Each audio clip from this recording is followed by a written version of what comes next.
Michele, Roll it. did you ever think, young girl growing up in New York, you would be in the NBA one day? No, and if you saw my basketball skills, you wouldn't have either. Absolutely not. Absolutely not. See, the reason I asked that question is because, and I made that statement. It was probably about 4 or 5 years ago. It was at one of the NBA All-Star games, and I was when Mark Tatum became deputy commissioner. I said, Mark, I really think y'all should do a different set of NBA All-Stars. He was like, what do you mean? I said, you should do. I said, especially for young black kids. Here are these NBA All-Stars, these African Americans who don't bounce a ball.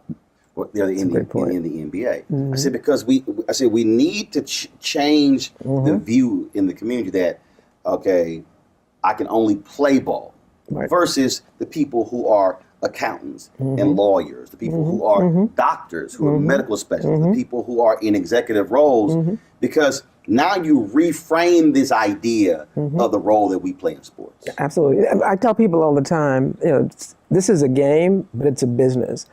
And the ecosystem that surrounds this game is vast. And it includes lawyers and doctors and accountants and people in marketing and communications. And none of them, a few of them, look like us. And so one of the things that we're doing now with HBCUs, and I know this will interest you, is we want to introduce African Americans that are interested in sports to exactly what the opportunities are that have nothing to do with being able to bounce a ball. And there are tremendous opportunities if we take advantage of them. And of course, we got to open some doors. But yeah, I mean, you can be in this business and not have any ability to put a ball through a hoop. And your career will last a lot longer than all the players, and that's sort of that thing that so when we were having that conversation, I said, because it sort of went back to when I was at Texas A&M. I remember sitting with one of the presidents. I said, y'all do a masterful job of recruiting black football players. I said, but you do a horrible job of recruiting black scholars. I said, when you're going to somebody's living room, you're talking about these are how many first round draft picks we have. I said, well, you should have a database of, here are the African Americans who have graduated from our university who are now CEOs or vice presidents of companies or different roles. I said, now all of a sudden, that young man, that young woman is going, whoa, hold up. I said, they're seeing those people. I said, that's how we have to redefine black excellence, because if we're only fed, and it's no disrespect to Steph or LeBron, but if we only see that and we don't see the other roles and positions, then we'll never believe that we can even do those things. I mean, one of the things, I love LeBron for any number of reasons, but one of the things I particularly like about him is if you look at his inner circle, they look like him. Right, so you got Maverick that's out there. You got Rich Paul. They are not athletes. Well, Maverick will say that he had some skills, but they are. Rich is now one of the most powerful agents in our business, and he looks like LeBron. Maverick is now one of the most formidable producers in the business. So yeah, there are opportunities. We just don't know about it, and part of what we want. You don't know. You don't know. But you don't know. You don't know. But yeah, I mean, this ecosystem is unbelievable. Security, obviously communications, transportation. I mean, catering. I mean, it's a business. It's a huge business, and even here, the contracting that we do just to support the union. It took me a minute to make sure people understood that I was serious, but I said, I'm serious. they have to look like the men that are paying them, right? I mean, 95% of my bosses are African American. They support this union with their money, and their money needs to go to people who look like them.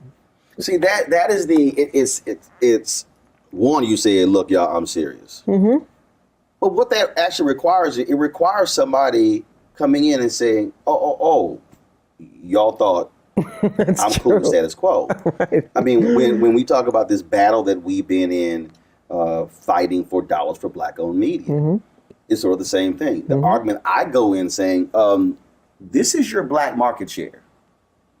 So can you explain to me why this is your black market share, right. but Black-owned media is getting 0.5 or 1% of your ad dollars? Mm-hmm. No, and that's that great scene. There's a great scene from the movie Malcolm X, which I love, when Brother Johnson he was beaten by the cops, and mm-hmm. Denzel played Malcolm X, said, right. Get a doctor, and the ambulance comes, and then they take him to the hospital, and this white cop goes, all right, you came and got what you wanted, now y'all need to leave. And he goes, no, I'm not satisfied. And that to me right. has to be our thing as African American. Mm-hmm. No. Mm-hmm. I'm mm-hmm. not satisfied. I mean, I have said to managers that who are hiring some mid-level person, and they bring me the resume, and it's somebody white, and I've said, well, how many African Americans did you interview? Well, I said, no, I didn't ask you that. I asked you, how many did you interview? Right. Well, none. Why not? Well, none applied. I said, did you look? What headhunter are you using? And I just refused to hire. I just said, no, unless you can demonstrate that you have looked at a diverse candidate, a diverse pool of right. candidates, I'm not accepting this hire. And go back, and you can even come back to me with someone that's white and say, look, Michele, this is the person I think is the best right. qualified, but that you don't even look. Right, you're gonna make an effort. Absolutely. So that's unacceptable. Mike Tomlin, I think he's right behind Bill Belichick in terms mm-hmm. of most consecutive years being employed. Yeah. Mike Tomlin was not on the initial list because of the Rooney Rule. Unbelievable. Rooney, owner of the Steelers. Right. Tomlin got the interview, and in the interview, they were like, yo, amazing. This cat's, and now he's the second longest tenured coach in the NFL. There you go. He doesn't get that shot mm-hmm. if you don't have that Rooney Rule. Mm-hmm. So what you're saying is like, yo, there's gonna be a Rooney Rule mm-hmm. without me calling it a Rooney mm-hmm. Rule. Mm-hmm. And I mean, I think back Chris Rock when he criticized Lorne Michaels at SNL. He said, look, y'all got to go look for talent outside of Second City. Exactly. Or the people who you hang out with. Exactly. And that is the thing that. It is the lack of access. Mm-hmm, mm-hmm. Not that we can't do it, mm-mm. but you do not have the access. And when they are hiring the same folk, mm-hmm. those folk are gonna hire the same folk. They're gonna lock down these 6 and 7 figure jobs, mm-hmm. and then we're sitting here going, well, what happened to us? Mm-hmm. Hell, mm-hmm. you don't get the call. Yeah, I mean, I was talking to somebody a couple of weeks ago who was on the board of a publicly traded company, and said, if I'm not the one who asks these questions about diversity, no one is going to be asking those questions about diversity.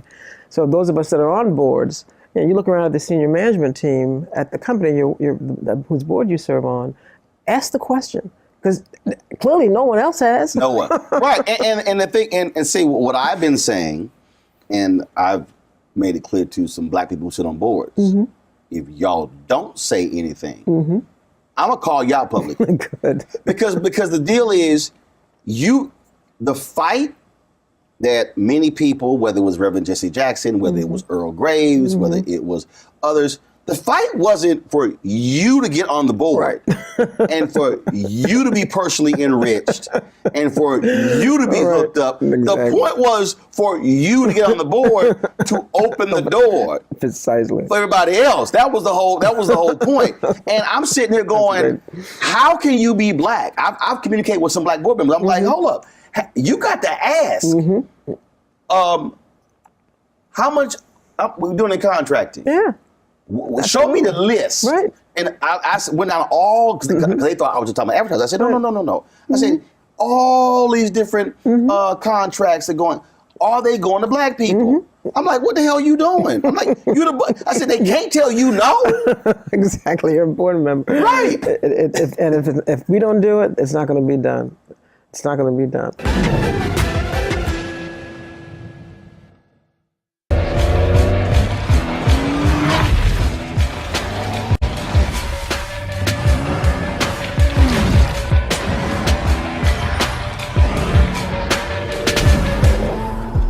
Pull up a chair, take your seat. The Black Tape with me, Dr. Greg Carr, here on the Black Star Network. Every week, we'll take a deeper dive into the world we're living in. Join the conversation only on the Black Star Network.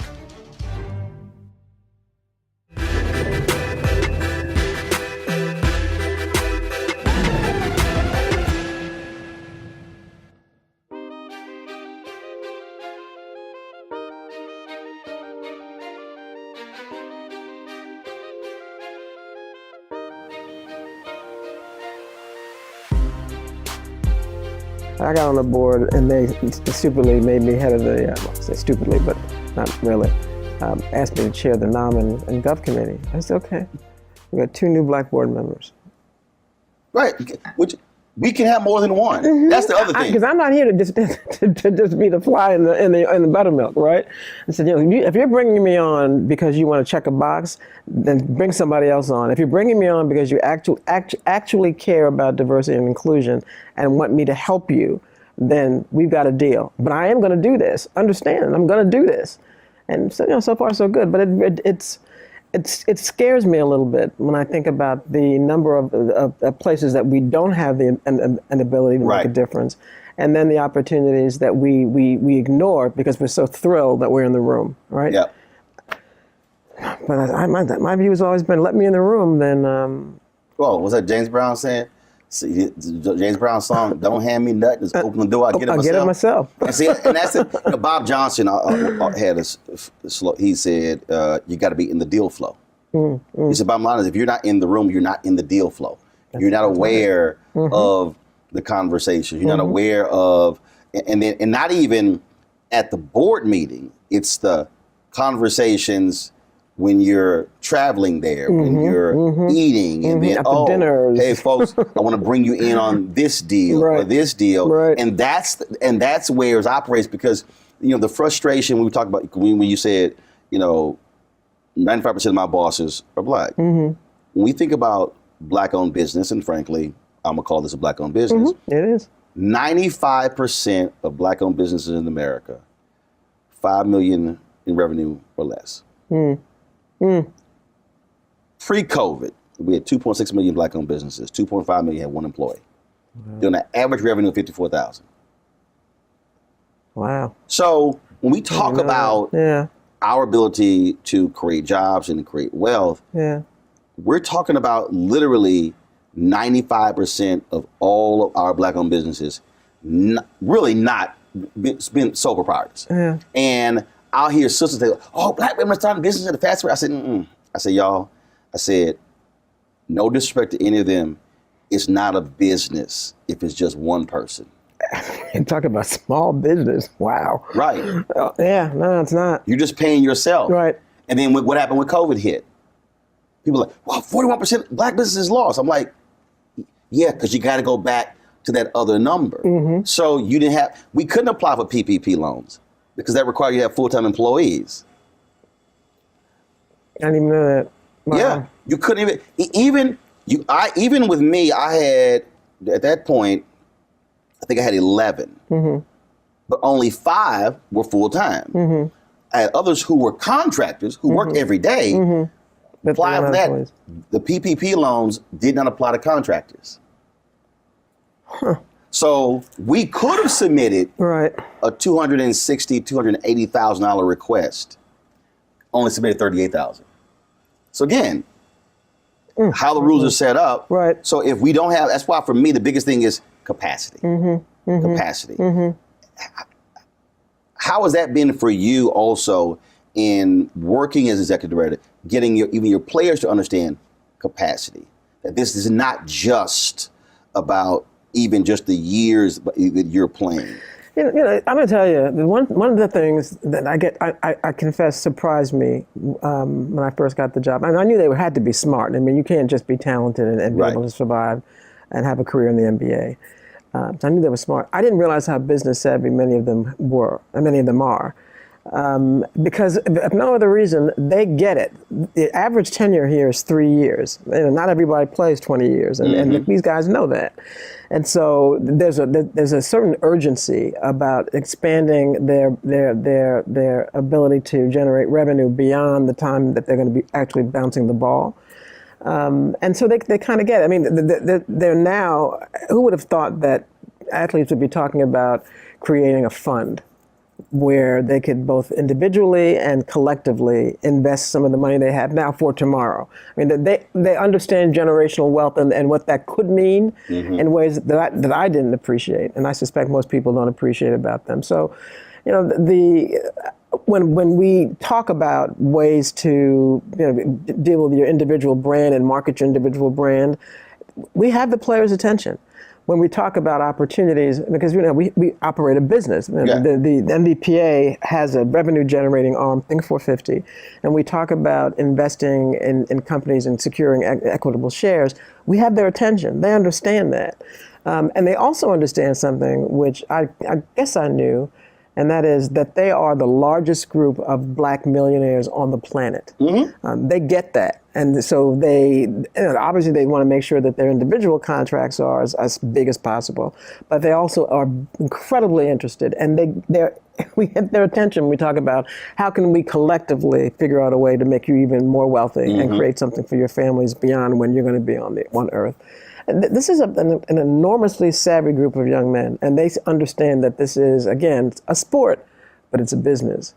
And I'm impressed every day when I think, they're spending too much time thinking about the damn ball. No, they're not. They're thinking about tomorrow in ways that many young people don't. And the thing that for me I think is important, because it's very interesting when you study fans, because your fans are very emotional about their city and their teams. But what this culture has created, players have turned out to be villains oftentimes. It's true. When they decide to hold out, demand a new contract, demand to be traded. And we look at these owners as these pillars of the community who we love and adore, and folk, well, they turn to the players. We pay your salary. And I'll tell them, I'm going, but y'all ain't saying nothing to the billionaire sitting over there. Not a word. But you mad at these guys right here, and the point you just made, look, it's finite. What did Chris Rock say? He said, no, Shaq ain't rich. The dude who paying Shaq, he rich. Incredible. And when we dropped it. And that's the thing. And it's always a trip to me when I hear fans who never want to deal with the business of the business. And I always say, you ain't playing. That's true. You not rehabbing when you get injured. Exactly. If people knew, I mean, it's not the owners of these teams are not here simply because they like basketball. These teams make a lot of money, a ton of money, and because of this cap system, they can't spend as much money as they make on players because of this notion of, well, some markets are going to be disadvantaged. When we talk about LeBron's money, if you don't know about LeBron's money, look at Jenny Buss's money. That's money. I mean, and that's talk about generational wealth. She was rich before she was born, right? So it is. I think for number one, they don't know who the owners are, and the owners are smart and not trying to be publicly known. I mean, Mark Cuban is the exception, but most of these guys love to be anonymous because they don't want the ire. I mean, when they do find out, when fans do find out what they do and find out some of the business that they're in, then they get some negative attention. But because they know who the players are, there's a familiarity that they believe that they have, and the right to criticize that they don't even consider. Ain't nobody wearing the jersey of an owner. No. But, and I'm take that back. You are wearing the jersey of an owner, but ain't no owner's name on the back of that jersey. Not on the back of it, but I tell you, he's getting paid a lot of money because of that jersey. Right. I don't know that we'll ever really resolve that, except to remind the community that as wealthy as these guys are, you know that whoever's writing that check is not going broke because he wrote that check. To think that Roger Goodell makes Good Lord. Roger Goodell makes more per year than any single player. It is. He make more than some teams. I mean, he is. That's well compensated. I don't know what Adam makes, but these commissioners are not hungry. They're not hungry. Again, it's a business, and that is the thing that I don't care what the industry is. I often, when I'm talking to people, I say, y'all, you better understand the business of your business, because it's not about. For me, it's not about, people like, oh my God, that really looked great. I'm like, yeah, but you better understand how much that tripod, that camera, that slider, how much that costs, how much the staffing costs.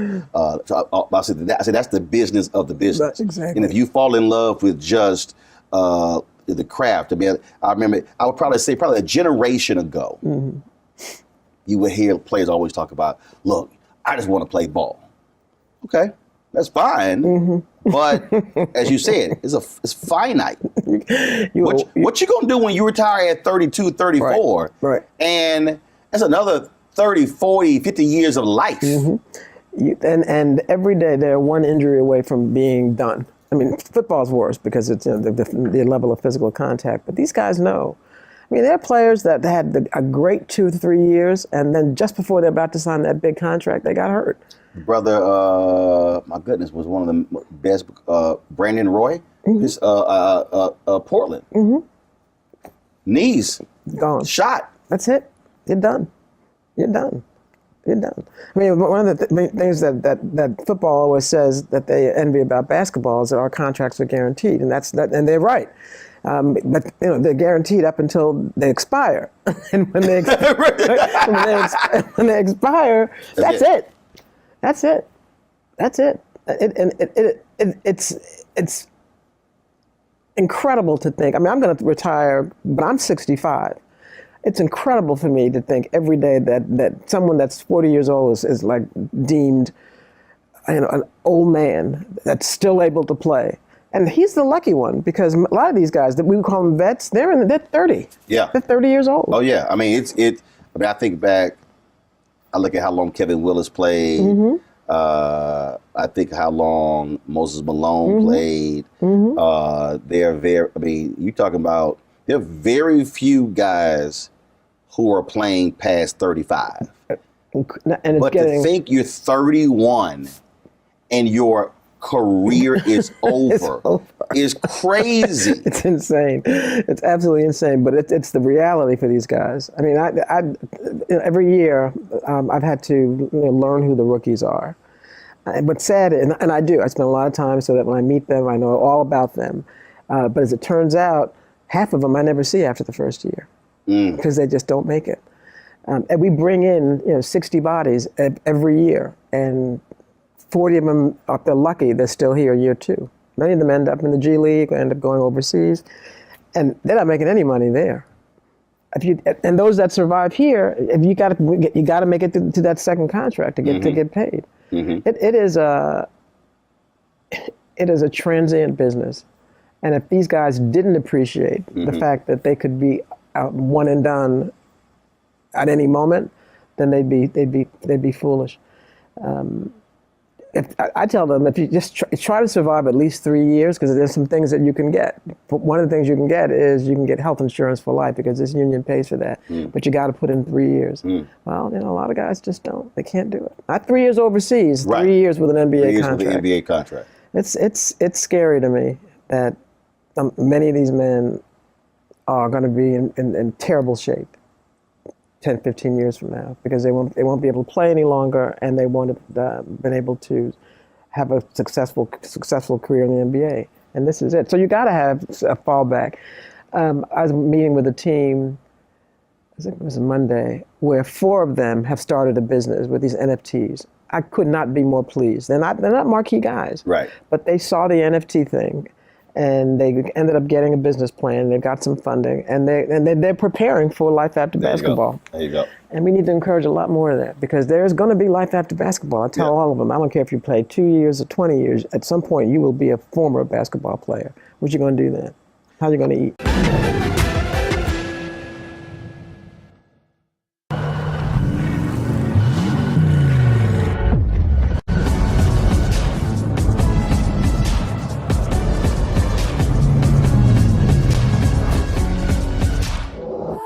Don't you think it's time to get wealthy?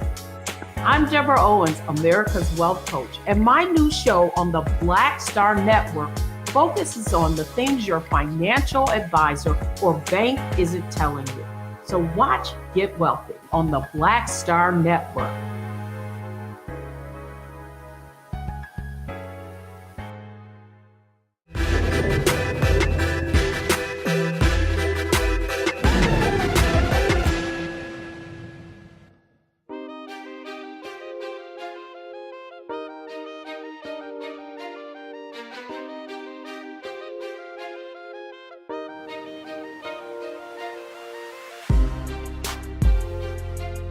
How did you get here?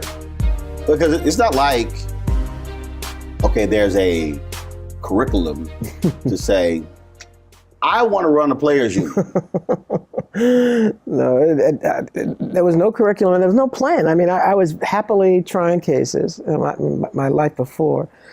I was a trial lawyer representing, frankly, Fortune 100 companies in class action litigation, doing a lot of commercial stuff, long trials. And literally by coincidence, I had a case that settled that I thought was going to be in trial for about a month and a half. And when that happens, you suddenly have a lot of free time. And I had time to read a newspaper, right? And I read about my predecessor being fired. And to be honest with you, Roland, I wasn't even aware that there was a Players Association. I mean, I didn't know they were unionized. I had no idea. I said, oh, they got a union? That's cool. I didn't know anything about this union. The only union work I did, I represented union officials who were indicted. So I had no labor law experience to speak of. So I'm reading about this, and I always loved basketball. I never played, but I always loved basketball. And so when I read about it, I said, that's a cool job, man, wow. And I knew the guy that had the job was a lawyer, and I said, wow, that's an interesting thing. And I just knew they'd find someone within, a couple of weeks, months, whatever, to replace him. Put it away, didn't think about it. And maybe 4 or 5 months later, read again that they were still looking. And I said, what? They couldn't find. Well, I said, what's up with that? And only because of the internet did I have the ability to take a look and just look under the hood. And I said, that's a really cool job. I can play with players. And I began to understand the business a little bit more. And the more I looked at it, the more I said, Michele, you can do this.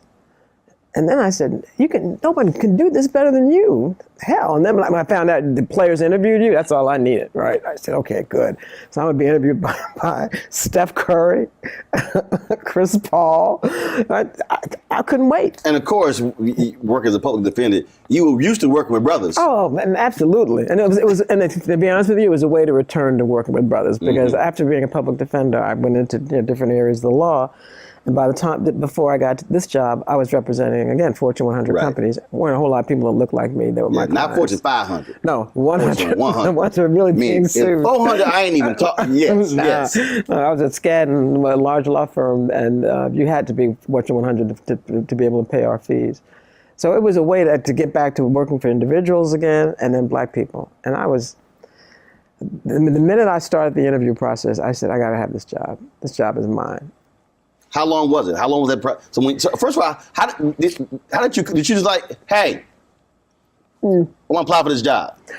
Well, I did. No, I found out that they had a search firm, Right. So I contacted the search firm and said I'm just curious. And the guy that was running the search, coincidentally, that's what he said at least, was going to be in D.C. I lived in D.C. at the time. Was going to be in D.C. visiting his parents, and said, "Do you have time for a cup of coffee?" I said, "Sure." So I had coffee with him, and at that time I was telling him, "Well, I'm just curious." And he had done some due diligence on me, and he said, "Look, if you're really serious about this, you need to make up your mind, because we're down to the last couple of candidates. I'm going to present to the executive committee." I said, "Well, I'll let you know." He said, "Well, let me know by X, like Friday." And I was like, "Who are you talking to? Let you know by?"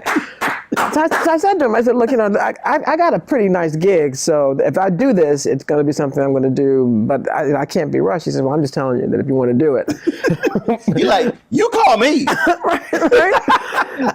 But my arrogance was such, I said, I don't need this crap. I'm not going to make a decision like that on his time. But I said, Michele, you really want to do this? And so I did it. I interviewed with the executive committee, the players. It was unbelievable. I'd never had a one-on-one with professional basketball players before, and I was completely blown away by their intelligence. Just completely blown away. And they were ready. I mean, they interviewed me like they were interviewing me. And either they done the homework or someone did it for them, and they read it, but they knew my book. And I guess the process took about 5 or 6 months, because I had to present to the players. I mean, we ended up presenting. There were 2 of us. Ended up presenting, and So you met with the executive committee. Right. When you say present to the players. Right. All the players. Right. The board of player reps. I mean, there were probably, I think the first time I presented, there may have been about 120 players there. This huge ballroom, and It's not a normal interview. no, it was not. But I thought, I was a trial lawyer, so I just said this is just a very large jury. Right, Michele. there you go. Right.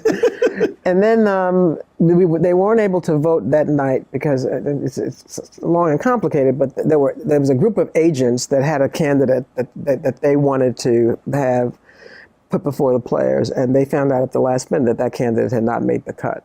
So they cried foul, and all hell broke loose. And at that point, none of my clients knew I was doing this, and so it hit the papers. My clients found out, so I pulled out. I said, "Look, I don't need this." And then my clients were like, "Michele, this is great," because they're all men, right? So they all thought that was the greatest job in the world, all these general counsel. And so I said, "Okay." And then a couple of the players called me and said, "Please stay in. We really we're going to get through this, but it's just." And so I made the cut again, and then presented again, and then they voted me in. It took about 6 months, though. It was. I'm not gonna lie. It was a blast. Because the players are just fantastic men. They're great men. I'll miss them. I mean, it was funny when you said, "All right, this is like a jury." It really was. Like, I'm gonna pat myself a little bit on the back. I had a bit of a following in D.C., so it would many times be standing room only to come into my courtrooms and watch me work. So I was used to it. Mm-hmm. And then all of a sudden, then you get in. But what was a learning curve for you? Because again, first of all, you said, "Look, I just read it in the paper." Right. Now all of a sudden, you come in and you're representing all these players. Right.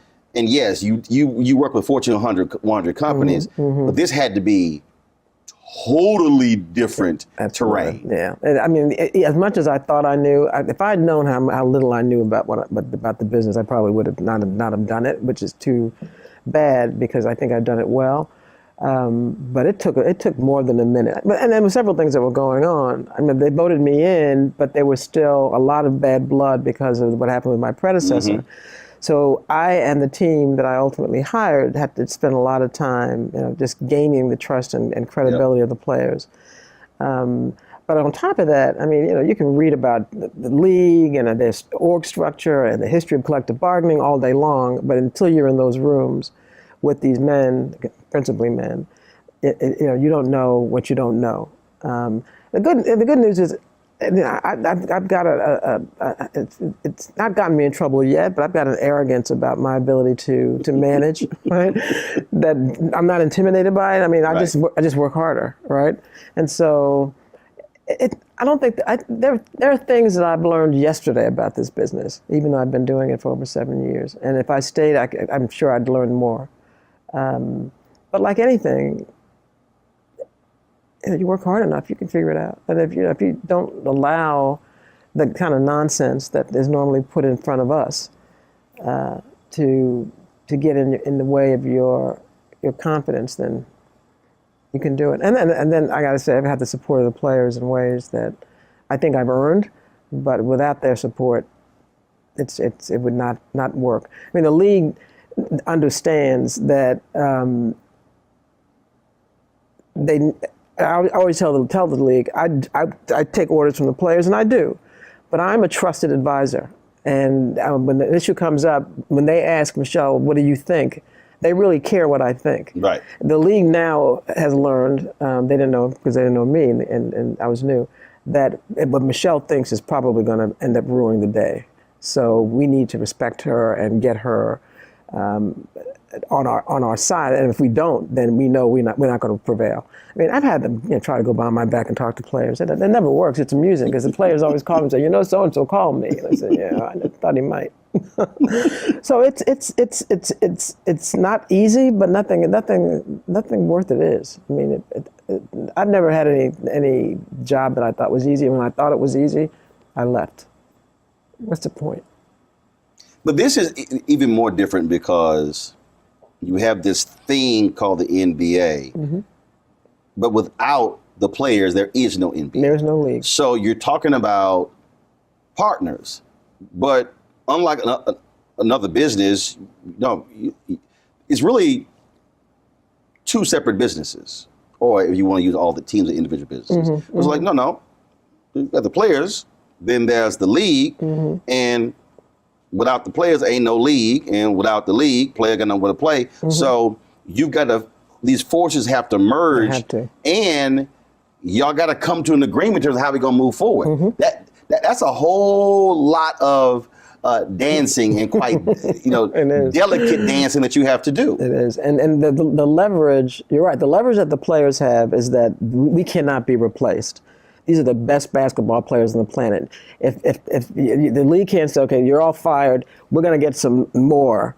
Who's watching that, right? Right. Right. No one's going to do that. The leverage that the league has traditionally had is the money. Power. Right, because when they lock the players out, they stop the checks. Right. You can't get paid if you're not playing, and that's the deal. So the dance, if you will, is to make it not worth their while to lock us out, right? This game makes so much money. When I negotiated the CBA in 2016, the game was, they just negotiated this big TV deal, and everybody was popping champagne. I'll give it to the league. They won. That's a good damn deal. And I said, no one's making any money if you try locking these men out. So, and it was clear that we needed to get an increase in compensation for the players and some other things we wanted. And I said to Adam, I don't mind a fight. That's what I do. So, if y'all want to lose all this money, y'all want to swing? Right, let's do that. I mean, that's unacceptable. And I said, there's some things you can say are unacceptable, and I think I can probably believe it. But when I say that there's something unacceptable, you should also believe it and figure it out, right? I said, because at the end of the day, I know my guys aren't going to make any money if you lock us out, but you know what else? You're not either. And that's a lot of money. It's right. So much money. And as long as the money is being made, then we are able to act like partners. What's going to be a challenge in this next CBA is that that COVID has hit players and the teams. Right. And there will be some effort to figure out a way to claw it back. And I mean, as happy as I am to be retired, I kind of regret that I'm not going to be able to negotiate the next CBA because it's going to be a fight. Having said that, I'm watching these numbers. COVID notwithstanding, profits are returning. And my view, you don't want to stop this gravy train. Let's keep it going. Let's keep it moving. As you were talking about the money, power, leverage. I use an example all the time. I remember when when I'm talking about, I love when people talk about, oh man, this player is the most powerful player. And I was going, no, this player may have the most leverage and influence. And I use the example of Michael Jordan. Jordan was executive with the Washington Wizards. Goes back to play. He like, okay, I'm coming back to my man. I'm coming back to my job. Abe Powell was like, nah, we good. Here's a $10 million check. Jordan gets pissed off, all upset, leaves the $10 million on the table, walks out. And I tell people, I say, y'all, that was the difference between leverage and power. Right. When Michael was playing, Michael had leverage because he could put butts in the seat. Right. He could sell corporate sponsorships. He can sell suites. I said, that was leverage. I said, but the person who owns is the person with the power. It's the truth. I remember I was in D.C. at the time. I couldn't believe it. When Jordan came to D.C., I mean, everybody was making money. Every game was sold out. The team that never made a profit. Right. Every game until he started playing. Until he started playing. Every game was sold out. I was a season ticket holder. I had people bidding for my season tickets, right? But I didn't want to let go. I don't want to let them go. But I could have tripled, quadrupled the amount of money I got. And the restaurants were booming. It was unbelievable. I had never seen anyone move a city the way Michael Jordan did. But if you're right, at the end of the day, and he came back because he was, the truth be told, he's supposed to get a piece of the Wizards, and Poland just crapped on him. Poland sent him back and said, nope, I don't want you to have part of my team. I'm keeping my team. I said, he did that to Michael Jordan? That's power. Right. That's power. And that's the thing that when I'm talking to folks, I say, guys, never confuse the two. You can be at the height of your athletic prowess. I said, but you're still working for somebody else. Exactly right. That's true. But you're right about the leverage. It's as yesterday I was reading. Our ratings are traditionally not very good this time of year, at the beginning of the season, and they were terrible last year. Well, but they went up this year, and the reason they went up is because Steph is back. He's playing again. And the Warriors are winning again. And we have our ratings, and they went down. He got injured last year. He got injured. Clay got injured. Right. They didn't make the playoffs. They didn't. Our ratings are like incredible. Yeah, your ratings are driven by you want to see the best players. If they're not playing, they're simply not playing. NFL learned that when they had the replacement players, and people were like, "Who the hell are these imposters?" And that'll never happen in basketball, and they know it because of the lesson of NFL. I mean, the ratings for West Coast teams went up when LeBron moved to the West Coast, and the ratings for East Coast teams went down because he moved to LA. They have incredible leverage, and that's the point. They need to figure out how to have power. And one of the things Michael is now powerful because he owns Charlotte Hornets. Right. Now it's a mid-market team, but he's an owner. He's an owner. Yes, he's a former player. Right, but he is an owner. But he's an owner. It makes all the difference. I mean, you can be a former player and you still ride with players. Right. He's an owner. Right. Gotta get more black people owning these teams. I mean, I'm not mad at Bob Johnson because it ended up with another black man, but when he sold the Hornets, I was pissed because I said, come on, man. There's only one. But then Michael got it, so it worked out well.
Hi, I'm Dr. Jackie Hood Martin, and I have a question for you. Ever feel as if your life is teetering and the weight and pressure of the world is consistently on your shoulders? Well, let me tell you, living a balanced life isn't easy. Join me each Tuesday on Black Star Network for a Balanced Life with Dr. Jackie.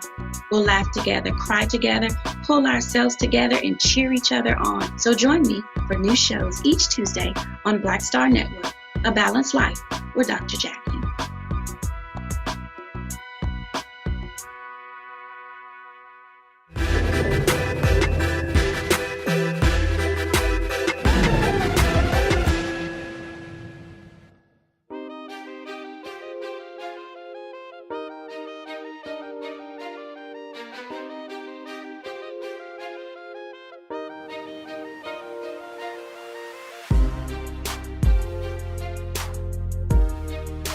The as you were talking about it, we talked about leveraging that power. And you talking about, oh look, they gotta have the players. It's one of my favorite movies, primarily because Steven Soderbergh shot the entire movie with an iPhone. But also I love the concept behind it and me sort of being a renegade, a disruptor, someone who, not that would be you. That's me. I love High Flying Bird. Have you seen High Flying Bird? Are you serious? I've never even heard of it. Oh my God, I cannot. Okay. Is it a basketball movie? Yes. You're kidding me. Oh, this is crazy. Okay. Andre Holland is an agent. Right. And they're talking about an NBA lockout. I did see that. Sonia Son is playing the role that you had. Right. I did the Players see that. Union. Right. I did see that. First, Right. again, I watched the movie because as a content person, Soderbergh shot the entire movie with two iPhone 7s. That's amazing. This is before the iPhone 11, 12. Yeah. Bill Duke, so the classic line, they invented a game on top of a game. But the reason I love that, because the whole thesis of how he brokered a new deal by leveraging the players, saying, you now know in social media, they can literally create. It was these 303 games. They've already sold 20,000 tickets or whatever the heck, and completely word of mouth, whatever. So just again, from how I think about from a business standpoint, when people come up to me and they're like, well, so what, you launch your own show and you just launch your own network, and I'm going, yeah, because I'm leveraging my 3.5 million social media following and now developing these other things, and then pushing advertisers a certain way, saying, now, do you want me to call you out? We can do that. Right. Or we can do business. And I love that. I love it because, again, what it is, what he was saying to players, what he was saying to play in that movie was that you are, in essence, individual corporations. Yes, you are an employer of the team and the league, but you are individual corporations. And if you think of yourselves in that way, it completely transforms your thinking. Right. And that's power. Right. So yes, LeBron works for a team, has leverage, but because he's built these other companies, he's now taking his leverage to create power, send his boys to school, make sure y'all get trained. Now they've created, and so that to me is that's capacity, that's building capacity, that's building power. Yeah, I tell the players all the time, you are the CEO of your brand, of your own company, and you need to figure out a way to grow your revenue, and you can't. No company wants to rely on one source of revenue. There you go. All right. Multiple streams of revenue. There you go. And I think that they're appreciating that. There's always been a threat. I'm told. I was never in a lockout, but I'm told there was always a threat during a lockout that the players would form their own league. One of the things, and maybe that'll happen one day. Hopefully, there will never be another lockout, so they won't have to do that. But when players talk to me about, like, one day I want to own a team, I absolutely encourage it. But I also say, you can start now by getting an AAU team, and they have a whole AAU market that is not people, they're either very good or not so great. But that's how you can start, at that level. You may have used this, but so you take hotels. So I've spoken different groups, and I spoke to one group, and they try to get more black people in the hotel industry. And what's crazy is most of the brothers and sisters who want to buy a hotel, they're sort of thinking, let's say, the hotel equivalent of an NBA team. That is that large hotel that's in downtown Chicago, downtown Houston, downtown, all the different places, when those are not the most profitable hotels. So I'm sitting there speaking to them, and they're like, no. They said, the most profitable hotels is that hotel that's on the highway that's going to have 85% occupancy. Right. No room service, no dorming. They went through this whole deal. That makes so much sense. And they were walking me through it, and they were trying to get African Americans to become franchisees. And they kept saying, but most African Americans were thinking the large, we could have our black conventions. And they were like, they said those have such a low profit margin. And it's literally what you were just saying. No. I hear you on that one, but that small little team there is equivalent to that small hotel that's actually a bigger profit generator, and you can build from there. Exactly. It was fascinating talking to them about hotels. Yeah, well, that's interesting. That makes sense. No, it's true. I mean, I was talking to the commissioner of SAIC about how few former players even consider who want to coach will go to a high school before they'll consider coaching at an HBCU, which makes no sense to me. And so one of the things that we did was we started this thing called, we had a top 100 program where we have high school students from all over the country, mostly the elite kids that come to our camp in the summer. And the attraction is that we have some of our players are coaches. So we did a top 50 for HBCUs. And we had to stop because of COVID, but we're going to resume it on this coming summer. But as we were talking about the program, there were literally players that said, well, some of the veterans we were talking to, and they said, did they hire coaches at these colleges? I said, what the fuck is, what do you mean? Of course they do. So we've gotten like 6 guys in the last 2 years to. Kenny Anderson's at Fisk. Exactly. Reggie Theus just took over as athletic director. Head coach at Bethune-Cookman. There you go. And so to understand, because they'll let you play, these Division I schools let you play for them, but they won't hire you when you want to get a job in the coaching facility. Reggie Theus went to UNLV and because I play in different golf tournaments. Every time they had the opening in UNLV, couldn't get it. So what you're talking about, no, these are opportunities. Absolutely. Max, hit the opportunity. Absolutely. It's amazing to me. So, I get it. You want to own the Golden State. Well, Golden State ain't going to be for sale for a minute. So, so figure out a way that you can get in the business of team ownership. A finite number of teams. Right, only 30. They're probably going to be 31 in a minute. It's going to be Vegas, I tell you.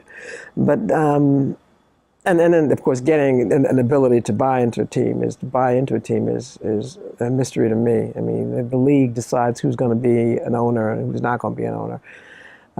The one thing my swan song is because right now a current player cannot own a team, right? It's only a former player can because of these notions of there being a conflict. But there's no reason that the NBPA, the union, can't have some ownership interest in a team. There's no conflict if we have it in every single team. Now, the one thing that Adam did because of COVID, and presumably because teams were losing money, was agreed that venture money could come into teams. So every team can sell up to a 20% stake to a venture fund, and they've been doing it. This is presumably to raise capital. Right. Well, if you're going to let venture in, then let me in. Right. Let me in. I mean, if I get some money, and I can get some money, and it may be just a little sliver of equity.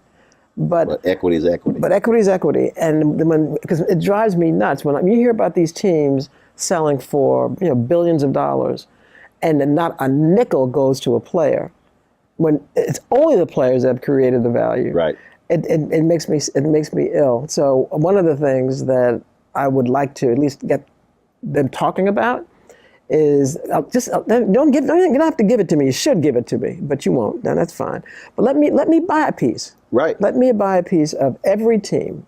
It may be literally maybe 1% of 1%, but I want to make sure that anytime a team is sold, that some of that money goes back into the players' coffers. That's what I'm going to do. Yeah. Ownership is ownership.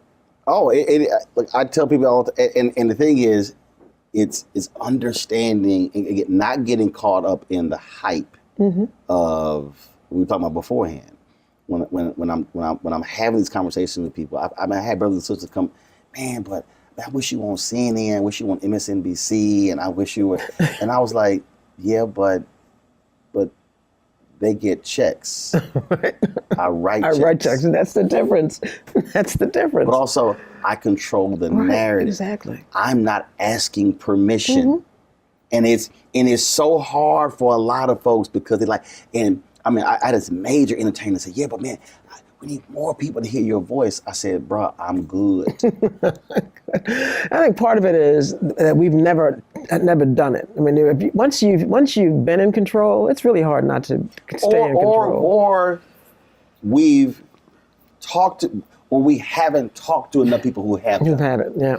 Then understand how it goes. Yeah. And that's the thing, and I think that's the, my first job, my first paid media job, working for a black newspaper. See?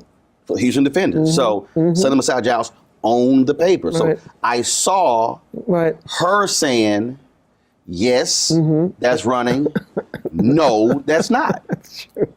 I saw it. Right. So I saw she owned it. Yeah. My grandmother owned a catering business. I worked with her since I was 7 years old. So see, owning it. And that's the thing that it's just a different deal. And once people get out of the hype of, yes, white validation, and you go, no, owning is owning. It really is. Like, if I decide to go to Hawaii for 3 weeks, I can go, and we'll be fine. Exactly. But it is. But I think for a lot of people, it's still but how many are going to know, and how many will see it? And once you get beyond that, you're like, no. And other people, no, I'm good. They think I'm like, oh man, but I see you, man. You were working and you were setting the tripod up. I'm like, yeah, because I know how to set it up. I had one dude told me. He said, man, you ain't gonna bother to do that? I said, why am I gonna pay somebody to carry the tripod when I can carry the tripod? He was like, I bet he was serious too. No, I know. I've seen that mentality so many times. It's sad. It really is sad. I saw one of my players came in here this was a couple of years ago, and he had like 6 people with him. And I said, well, you're traveling kind of deep, aren't you? He said, well, this is my team. So he had this one woman there. I said, what does she do? He said, well, she's here if I need a massage. And I wasn't trying to get in his personal business. Right. I said, how often do you get a massage? Every day? He said, nah, not that often. I said, so why? Were you just paying her just to be here? Yeah, just in case I need a massage. I said, sweetheart, you don't make that kind of money. You just don't make that kind of money. That is ridiculous. You're gonna pay this woman, and I'm sure she's happy to do it. You're gonna pay someone just in case you want a massage, and she travels with you everywhere you go? I'd rather you say you're sleeping with her, right? Than say that you're just paying her just in case I need a massage. So you don't make that kind of money. Don't be a fool. Don't be an idiot. And I tell them all the time, look, you can do anything you want to with your money, but ask yourself if this is something that you really need. If you don't need it, why would you do that? Look, we might have a shoot, and I'm going, how many people do we need? What they doing? Right. It's true. Half day, full day. I'm not about to sit here and pay. In fact, flying here, it was so funny. flying here. One of my guys, we were a shoot in Georgia. One of my guys said, hey, need y'all to bring the bag with all the other cables. And so Antoine and I go to the airport. He was like, damn. He said, man, that's gonna cost. That bag is I think about 85 pounds. And so my driver dropped us off, and we had a bunch of our gear in the Sprinter. I was like, no, we good. He's like, what? I said, well, first of all, I'm 1K on United. So I get 3 bags up to 70 pounds. There you go. I got one. That's going to be the second one. It was overweight. I said, I took some stuff out of a duffel bag that was in the Sprinter. Because he driving it back to D.C. Took it out. I said, we can put about 30 pounds worth of stuff in this duffel bag. I said, all 3 bags fly free. Now, I could have easily said, man, look, I'm going to go ahead and pay that $50, $75. Hell no. Why? Take that. I ain't got no problem. We were leaving the shoot last night. We knew we were going to shoot all day. I bought, so Simba guy at the store, he came back. Turkey meat, bread, chips. We had drink and everything like that. So we leave. We finished late. We worked about 14 hours.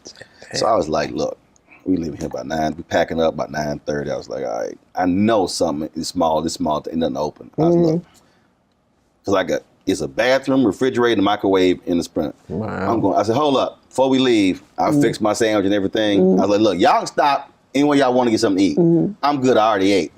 Man, by the time we drove to Jacksonville, stuff was closed because of COVID and everything. Antoine was like, damn, I guess I'm going to get hungry. I said, man, I tried to tell y'all fix the sandwich. I had no problem. There you go. Going back there, fixing my sandwich. I'm good. Sat down, ate. I went to bed full. But again, that's a different mindset. It's some folks don't have. That's incredible.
We're all impacted by the culture, whether we know it or not. From politics to music and entertainment, it's a huge part of our lives, and we're going to talk about it every day right here on The Culture with me, Faraji Muhammad, only on the Black Star Network.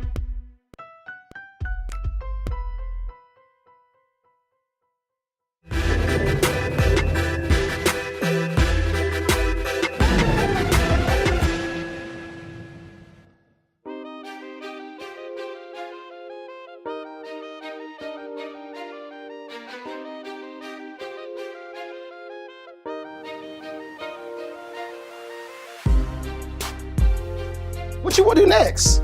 Not much. I really don't. I believe in retirement. I really do. I believe in. I think I said years ago. I said, I spent so much time working. Right. And I loved everything I've done. And when I didn't, I stopped doing. I did something else. But I did say that if God was good enough to keep me healthy at 65, then I'm going to do whatever I want. And that probably means that no one's going to pay me for that. Right, because I want to do whatever I want, right, when I want to do it, how right, I want to do it, and maybe not do anything.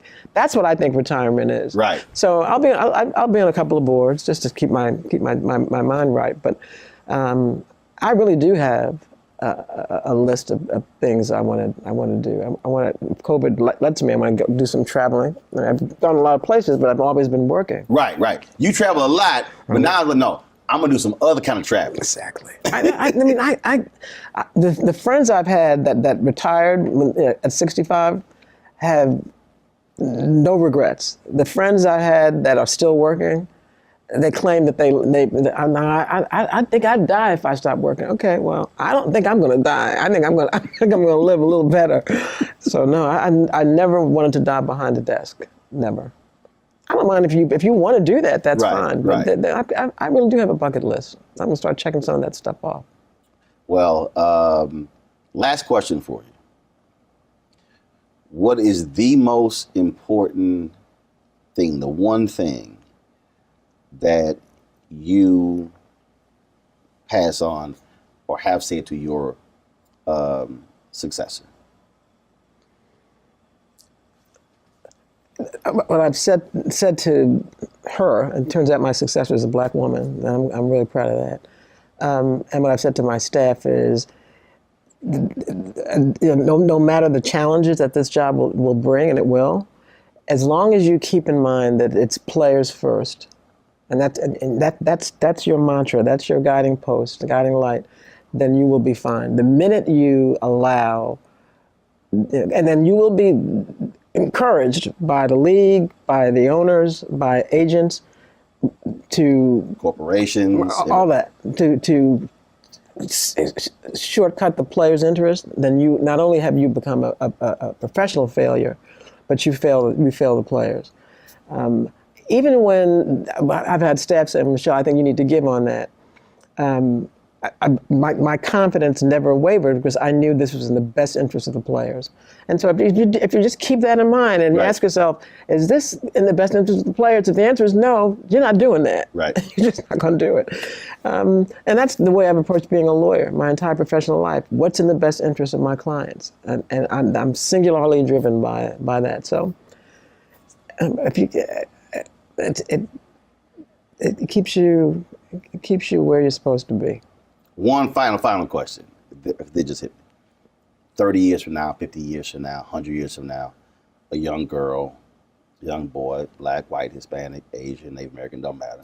They're going to be going, used to be they're going to go through a book. But they're going to be Googling or looking up something, and they're going to come across Michele Roberts. Wow, that was a black woman? Was it head of the Players Union?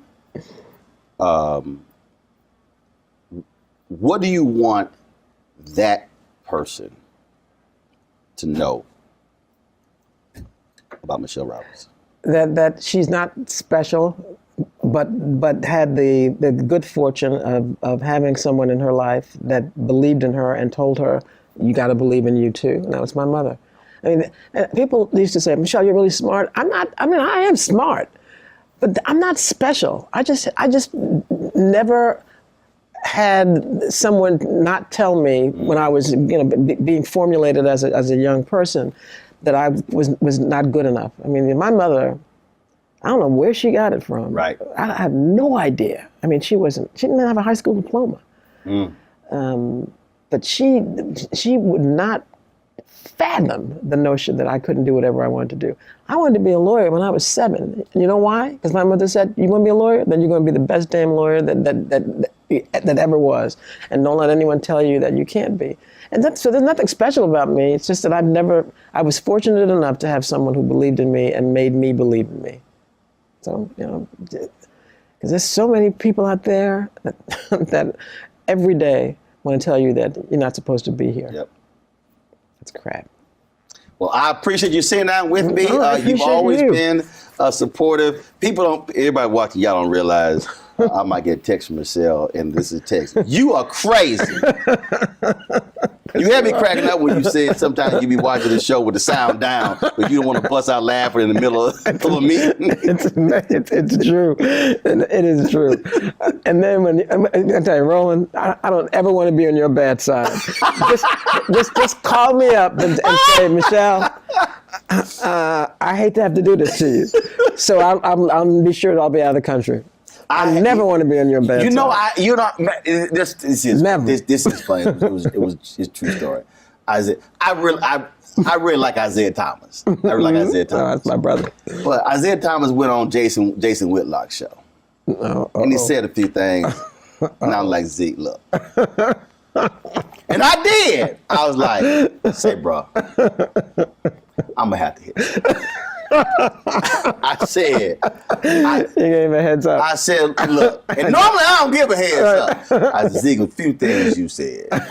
I'm going to have to correct. Good Lord. I know he was shaking. He was like, and then Zeke, man, look, you know, he said, I remember I was one of your first Bring the Funk fan club members. I said, I appreciate that. I said, but I'm gonna have to school you. I'm gonna have to hit. Well, do me a favor. If it comes to that, just let me know. Don't let me.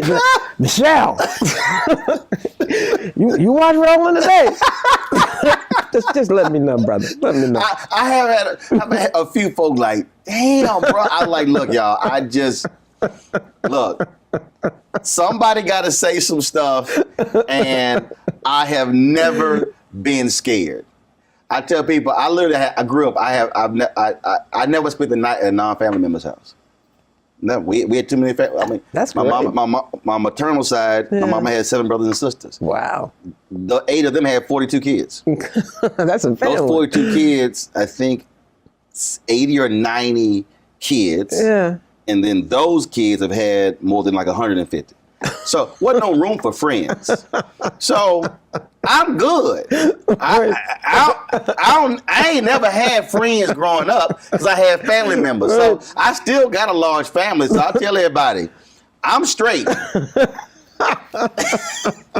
So I got to swing on somebody. I got a crew that's gonna always love me.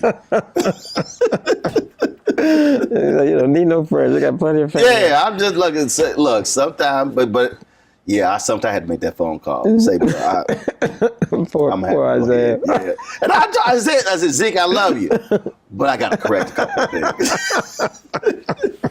Hopefully he should take my phone call back. I'm like, Zeke, He's a good brother. I was like, next time before you go, call me before you go on. Jason, huh? Now I give a few. Oh yeah, right there. Well, matter of fact, it was with LeBron when I interviewed Jason.